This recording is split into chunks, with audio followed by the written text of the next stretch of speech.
Today we are exploring the effects of burning. First we are learning about the combustion equation. We already learned about combustion. Combustion is the other name of burning. And we know the combustion it needs fuels. So if you want to write the equation for combustion, first we have to study about what is this fossil fuel. And this fossil fuel it is mainly made up of hydrogen and carbon. So we can tell fossil fuels are hydrocarbon. So in the equation instead of writing fossil fuel we can write hydrocarbon. Hydrocarbon plus oxygen gives carbon dioxide and water. This is the equation for combustion reaction. Then after combustion we are getting mainly carbon dioxide and water. And the above reaction is known as oxidation reaction because the fuel react with oxygen. Here we can consider the above combustion reaction is oxidation reaction.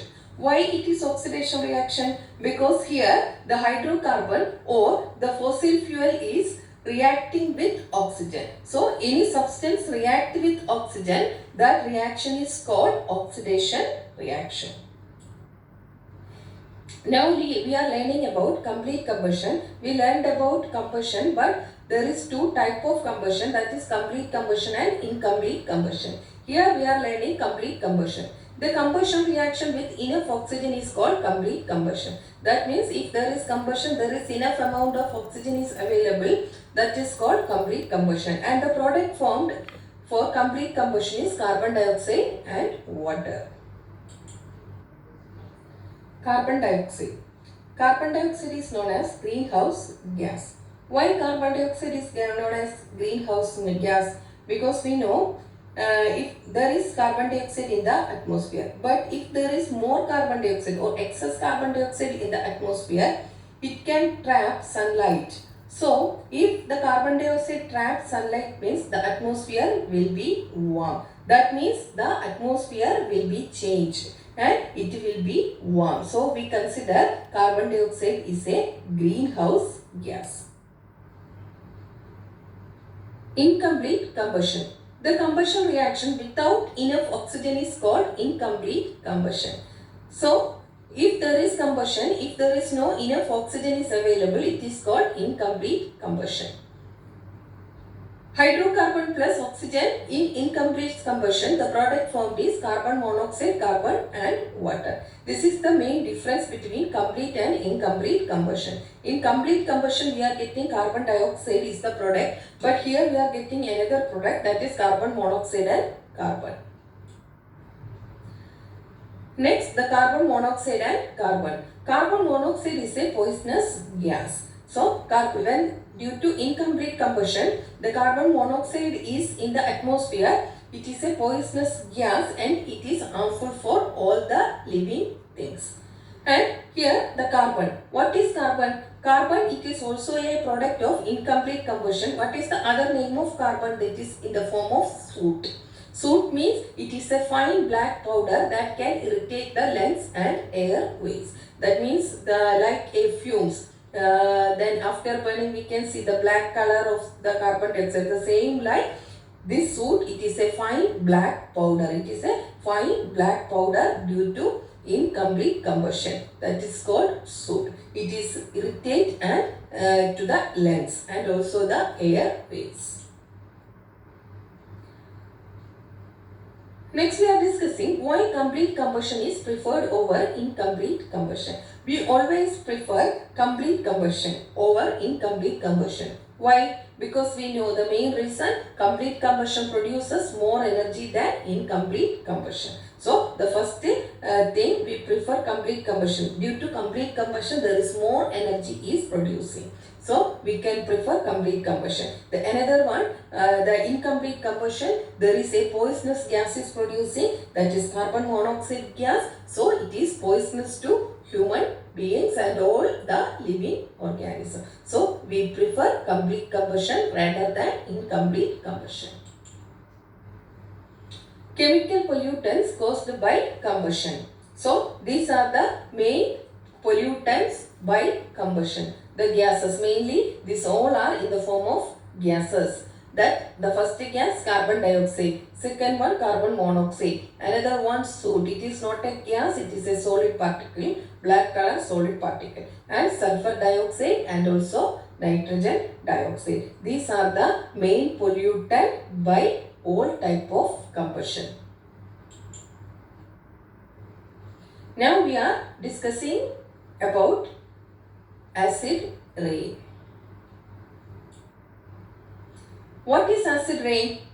We know both sulfur dioxide and nitrogen dioxide are extremely soluble gases. And we already discussed during combustion there is sulfur dioxide and there is nitrogen dioxide. And these sulfur dioxide and nitrogen dioxides are soluble in water. Soluble gases and it is soluble in water. If this sulfur dioxide and nitrogen dioxides are soluble in water, they are producing sulfuric acid and nitric acid.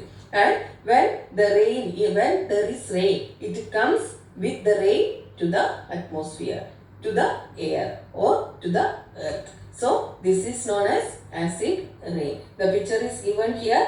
There is a factory. From the factory there is a pollutant is going, that is sulfur dioxide and nitrogen dioxide. It goes to the atmosphere. It is reacting with water in the atmosphere and it forms sulfuric acid and nitrogen dioxide. It forms nitric acid and along with water it comes to the earth. That is called acid rain.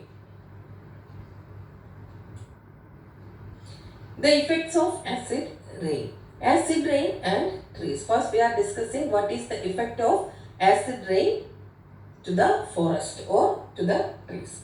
It can damage the leaves of plants. Okay, when the acid rain come on the leaves of the plants, it damages the leaves of the plant. This means that photosynthesis cannot happen efficiently. How it damages the plant? The leaves of the plant, we know the photosynthesis, the main part of the plant is leaves. So if there is acid rain means the photosynthesis, it will not happen. If there is no photosynthesis means it will damage the leaves and also it will damage the entire tree. And the second one, it dissolves some useful nutrients from the soil and then they wash away before the plant has had time to absorb. That means if this acid rain goes to the earth, what will happen to the earth? In the soil there are some minerals that is needed for the plant. It will dissolve in this acid rain and along with the rain it will wash away. That means the plant is not getting these nutrients. And the last point, it can cause harmful chemicals such as aluminium to be released into the soil, which are then absorbed by the plant. Another side effect, if the acid rain comes means there is aluminium particles in the soil, so the aluminium it will release. It is a poisonous thing, so the plant will absorb and the plant will be die. So there is a picture, it shows there is a forest, the forest is damaged by acid rain. Next, acid rain and human. How this acid rain is harm to humans. So it causes respiratory diseases such as asthma and bronchitis. So you can see in the picture that person, they are taking artificial inhaler. That means they are taking the inhaler. Why they are taking inhalers? Because he cannot breathe properly. Because of the acid rain, it will cause respiratory diseases. The respiratory disease means asthma and bronchitis, the breathing difficulty. The another one, it also causes skin allergy. So we can see the hand. So there is some red things we can observe here. That means it causes, this is due to the acid rain, the skin allergy of human bodies.